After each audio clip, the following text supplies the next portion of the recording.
It overwhelms the individual. It essentially kind of takes the brain hostage. Hostage taker, heroin. Addicts say once the poison enters your body, your brain falls in love with it, and the habit is almost impossible to kick.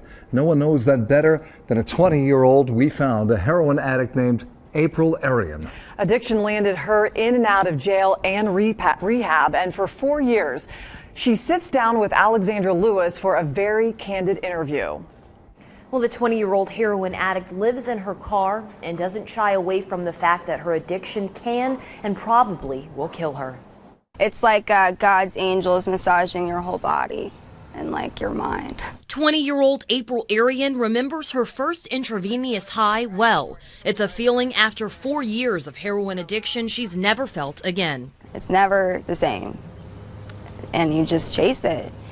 And then you start needing it. You don't want it, you need it. At 16, April boasted a 4.2 GPA with scholarship offers to multiple colleges. While a hard partier on weekends, it wasn't until she fell in love that her life took a turn. We met at a party and he just, we started rolling on ecstasy, doing stuff that we considered party drugs. April started snorting heroin at age 16. I was in a drug dealer's house on the east side of Dayton shooting dope. For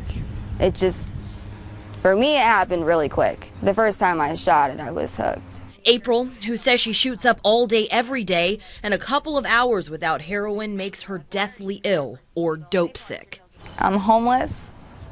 I don't have anything. The 20-year-old was kicked out of her home for repeatedly stealing from her mother to buy dope, a high that only lasts minutes or even seconds. If I knew when I was 16 and did that first line of heroin, if I knew what was going to happen, I would have never touched it. You throw your life away. The once vivacious, ambitious teen says there is nothing she hasn't done for a high. You think your kid's not going to turn out that way? You think my mom thought I was going to turn out like this? I was the golden child, the perfect daughter. Needle marks and collapsed veins, the 85-pound 20-year-old is a shell of her former self and hopes parents and teens are taking note. So to think that you can play with it and do it on the weekends and do it with your friends because everybody's doing it and it's okay. It's not. You're playing with fire and you're gonna get burned. April's last unsuccessful stint in rehab was in January. She says some days she truly believes she wants to quit, but most days she can only think about where her next high will come from.